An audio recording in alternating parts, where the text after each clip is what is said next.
Hello dear students, I welcome you all in the class of UGC NET paper second for physical education. In the previous class, we were discussing about the developmental history of physical education in Greece. We have divided entire history of the Greece in four basic periods. That was Homer period, followed by Spartan period, followed by the early Athenian periods and later Athenian periods.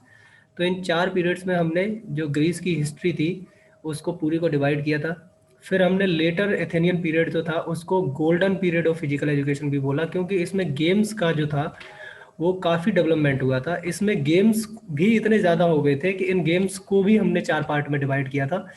जिस जो चार part game के थे, that was first one was Olympic games, Nemean games, Athenian game and Pythian games.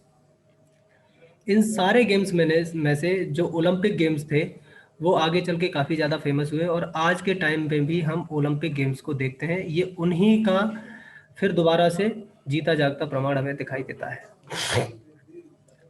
तो Olympic games किस तरह से शुरू हुए बाद में, ये ये सारी की सारी हिस्ट्री जब हम ओलंपिक मूवमेंट को पढ़ेंगे बाद में तब हम डिस्कस करेंगे।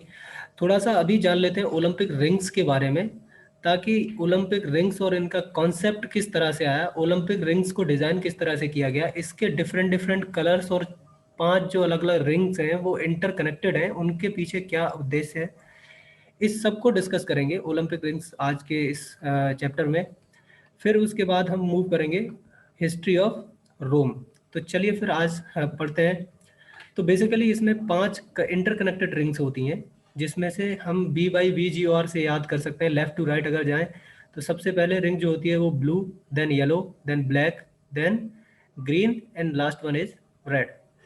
तो ये जो जितनी भी मटेरियल है मैंने डायरेक्टली आईओसी की वेबसाइट से उठाया हुआ है, तो इसमें जेन्युइनिटी की कोई प्रॉब्लम नहीं है। आप इसमें पूरी तरह से रिलाई कर सकते हैं, इसमें आपको कोई भी संशय नहीं होना चाहिए। तो the Olympic symbol widely known throughout the world as the Olympic rings is visual ambassador of Olympism for billions of the people. तो सारे लोगों के जहन में एक तरह से जब ये सारी कनेक्टेड रिंग्स हमें दिखाई देती हैं तो कोई भी अचानक से बोल सकता है this is the symbol of Olympic, और we are going to talk about the Olympics, या ओलंपिक से रिलेटेड कोई भी बात हम जो है वो करने जा रहे हैं, ऐसा तुरंत जहन में लोगों के आ जाता है। चलिए ठीक है, अब हम ये जान लेते हैं कि जो अलग अलग रिंग्स हैं कलर्स के अकॉर्डिंग ये किस किस कॉन्टिनेंट को दिखाती हैं, क्योंकि ये जो पांच रिंग हैं वो पांच की पांचों ring, all five interconnected rings, they having their individual colour and they their colour is related to particular continent. Then the blue ring directly shown with the Europe, और एशिया जो है वो येलो से रिलेटेड है। Black ring जो है वो Africa continent को इंगित करती है। रेड रिंग जो है वो अमेरिकन कॉन्टिनेंट को, और इसमें ग्रीन रिंग जो है वो ओशियाना को। अब इसमें ओशियाना जो है, इससे पहले अगर आपको एग्जामिनेशन में कहीं अगर ऑस्ट्रेलिया दिखता है, न्यूजीलैंड दिखता है, तो उसको भी आप टिक कर सकते हैं, क्योंकि जो ओशियाना कॉन्टिनेंट है वो अपने आप में 14 जो है वो कंट्रीज को समायोजित करता है। इनमें से जैसे फॉर एग्जांपल आपका ऑस्ट्रेलिया हो गया, न्यूजीलैंड हो गया, और इसके फिर सबऑर्डिनेट कंट्रीज जो है वो इसमें आते हैं। Now we'll talk about the five Olympic rings. The based on design, first Paris de Coubertin in the Olympic rings remains a global representation of the Olympic movements in this activity, जिसको हमने अभी पहले ही discuss किया हुआ है। अब हम थोड़ा सा देखेंगे कि ओलंपिक की जो डेफिनेशन दी गई है वो किस तरह से डिफाइन किया गया है ओलंपिक रिंग्स को। The Olympic symbol consist of the five interlaced ring of equal dimension. तो इनकी डायमेंशन जो है वो सबकी इक्वल है। इनकी डायमेंशन मैंने लास्ट स्लाइड में दी हुई है, तो वहां से आप इनकी डायमेंशन को देख सकते हैं। अक्सर डायमेंशन से क्वेश्चन नहीं पूछा जाता है, लेकिन अगर पूछ भी लेता है तो आप वहां से देख लेंगे। अभी हम जाते जाते जब लास्ट स्लाइड पे पहुंचेंगे then we will talk about the dimensions of Olympic rings. Use alone in the five different colors. When we use the five colors variation, these colors shall be from left to right or right to left. If we will go for left to right, then we will go for blue, yellow, black, green, red, जो हम इसको B Y V G R से याद कर सकते हैं। The rings are interlaced. Interlaced mean interconnected. Interlaced from left to right. Blue, black, red rings are situated at the top. तो इसमें आप देख सकते हैं एक्चुअली ये ब्लू, ब्लैक और रेड, ये क्या है, ये टॉप पे है, और ये नीचे वाली दो रिंग है येलो और ग्रीन, ये जो है वो बॉटम पे है। तो ये भी पहले फिक्स किया गया है rule number, Olympic charter rule number 8 के अकॉर्डिंग ये फिक्स किया गया है कि जो ब्लू, ब्लैक और रेड रिंग्स जो हैं वो सिचुएटेड रहेंगी ऊपर की साइड में, और बाकी बची हुई ग्रीन, ग्रून ये ग्रीन रिंग जो है और येलो रिंग जो है जो एशिया को रिप्रेजेंट करती है, और ग्रीन आपकी जो ओशियाना को रिप्रेजेंट करती है, ये जो है वो बॉटम पे रहेंगी। ठीक है, अब इसका मीनिंग हम जान लेते हैं। The Olympic symbols express the activity of the Olympic movement and represent to the union of 5 continents and the meeting of athletes throughout the world Olympic games. इसको charter Olympic charter rule number 8 के तहत ये कहा गया है कि जो 5 interlaced ring हैं, इनका मतलब यह है कि जो पांचों कॉन्टिनेंट है, जो सारे 5 कॉन्टिनेंट है, वो आपस में यूनिटी को दर्शाते हैं, और they focus that the athletes they come from across the world come at a single platform to represent their country, and whether they are coming from any country, they are not stopped to participate in here. So ये सारे के सारे जितनी भी जो continent है, उन continent के यूनिसन का प्रतीक है, ये यूनिटी का प्रतीक है एक तरह से, जो इंटर कनेक्शन आपस में दिखाया गया है। और ये 5 रिंग जो है ये अपने आप में पर्टिकुलर डायमेंशंस रखती हैं। इनका जो फैब्रिक है वो फिक्स है, इसको वाइट बैकग्राउंड पे रखा जाता है, जो भी चार्टर रूल नंबर 8 में पूरी तरह से दिया हुआ है। The premier of the Paris de Coubertin founder of Olympic, तो इसमें फिगर मैंने लगाई हुई है नीचे, जो पेरिस डे कुबर्टन थे। The 5 rings represent 5 parts of the world now won over cause of Olympics as ready to accept fecund rivalries. इसका मतलब ये होता है कि fruitful for the offsprings that is more 6 colour combined reproduce those nations without exception. इसमें एक ये भी आर्गुमेंट दिया गया था कि इसमें वाइट कलर को समायोजित इस वजह से किया गया कि अगर सारे कलर्स को मिला दिया जाए तो हमें एक वाइट कलर प्राप्त होता है, या फिर हम ऐसे कह सकते हैं कि तो white colour have all individual colours. जैसे हम अगर वाइट रे को लेते हैं और अगर एक प्रिज्म पे डालते हैं तो हमें ये दिखाई देता है कि 7 कलर्स हमें उसमें दिखाई देते हैं। So the white colour is the unison और the inculcation of all those colours. तो ये भी यहाँ पे एक यूनिटी का प्रतीक दिखाया जाता है।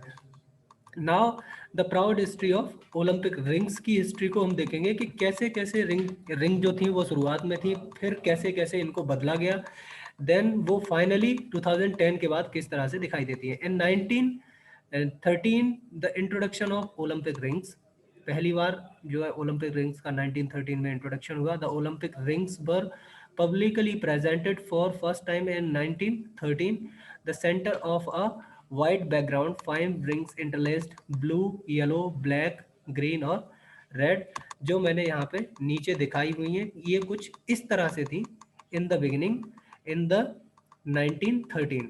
now we will move on 1920। 1920 के ओलंपिक में ऑफिशियली ओलंपिक गेम्स में डेब्यू इसका हुआ ओलंपिक रिंग्स का। For the Olympic games rings set on the white background of Olympic flag made their appearance the games of 8th Olympiad में इसको दिखाया गया एंटवर्प 1920 में। जो 17th ओलंपियाड, जो 7 ओलंपियाड हुआ था, 7वां ओलंपियाड एंटवर्प में 1920 में, इसको ऑफिशियली जो है 1920 में इसका क्या हुआ, वो डेब्यू हुआ।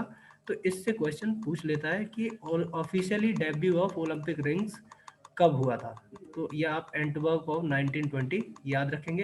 Then 1957 the definition of Olympic rings, officially International Olympic Committee approved a specific version of Olympic rings, differing only slightly from Coubertin's original, in which the ring intersect each other। ये कुछ इस तरह से थोड़ा सा इनमें परिवर्तन किया गया था, और ये इस तरह से थोड़ी सी दिखाई देती थी 1957 में। Then 1986 में graphic design and Olympic rings, although the space between the Olympic rings had already been seen in their visual representation, in 1986 International Olympic Committee graphics standard included a description of how the official version of Olympic rings with the species should be produced। कि कितना space रहेगा, कितना fabric रहेगा, ये सारा का सारा charter rule number 8 में डिफाइन कर दिया गया। देन 2010 में the return of timeless original Olympic rings, फिर दोबारा से जो ओलंपिक रिंग्स को वो ओरिजिनल फॉर्म में लेके आए, और जो अब तक भी इनको ऐसा ही कुछ जाना जाता है। That approved in 2010 bye international Olympic committee executive board, the official version of Olympic rings returned to its original form, seamlessly interlaced, designed fulfill Pierre Coubertin vision. जो पेरी डी कोवर्टीन ने अपना जो विजन देखा था, जो सबसे पहले हमने पहली स्लाइड में देखी थी, जो पेरी डी कोवर्टीन ने दिया था, उसी को फिर दोबारा अच्छे ग्राफिक डिजाइनिंग और फैब्रिक के साथ फिर दोबारा से वापस किया गया।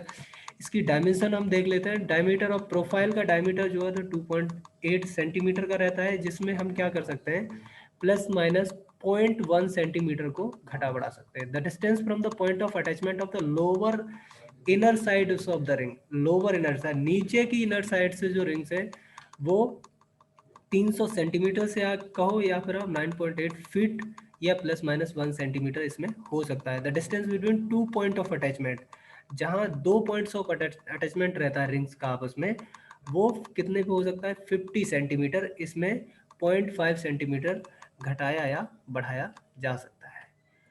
Today there are 7 official version of Olympic rings के 7 ऑफिशियल वर्जन है। जैसा कि हमने प्रीवियस स्लाइड इसमें देखा है कि पहले 1920 में, फिर पहले 13 में, 1920 में, 56 में, 86 में, फिर उसके बाद 2010 में। तो इस तरह से ये बदलती रही, फिर उसके बाद में अभी लाके फिक्स किया। तो अब तक हमारे पास वी हैव 7 वर्जन्स हैं उनके पास हमारे। उनमें से लास्ट वाले को फिक्स किया गया है कि वो इस तरह का रहेगा, किस तरह का फैब्रिक उसमें रहेगा, कितनी डिस्टेंस रहेगी उसमें, सारा का सारा जो चार्टर नंबर 8 में पूरी तरह से डिफाइन किया गया है। The full colour version and it's background is preferred version to the Olympic rings. Included full color Olympic rings are embodiment of Paris de Coubertin original version. Full color refers to the 6 Olympic colors: blue, yellow, black, green, red on a white background, which symbolize Olympism and universality. तो इसमें 5 colour तो rings के हो गए, और दूसरा छठा colour जो है वो कौन सा है, वाइट कलर। और इसके पीछे का रीजन क्या था, वो मैंने आपको पहले ही बताया कि सारे कलर्स को अगर मिला दिया जाए तो वाइट कलर बनता है। तो इस वजह से व्हाइट कलर को सब में एक साथ यूनिटी या एकता का प्रतीकात्मक बनाने के लिए इसको सफेद कलर के साथ प्रेजेंट किया गया। अब एक बड़ी बात और ये है कि लोगों में एक चीज़ का और कन्फ्यूजन रहता है। एक एक नाम आता है कोवर्टिन, दूसरा नाम आता है पेरिडी कोवर्टिन। तो ये क्वेश्चन मैं आप लोगों के लिए दे रहा हूँ कि इन दोनों में अंतर क्या था, कोवर्टिन और पीरियड कोवर्टिन, सॉरी पेरियड कोवर्टिन और बैरन पीरियड कोवर्टिन। तो इस क्वेश्चन का आंसर आप कमेंट बॉक्स में दीजिएगा। आई होप दैट कि आप अच्छा सा आंसर देंगे, और हम जब नेक्स्ट क्लास लेंगे तो नेक्स्ट क्लास से पहले इस क्वेश्चन का आंसर हम आपको देंगे। तब तक के लिए नमस्कार।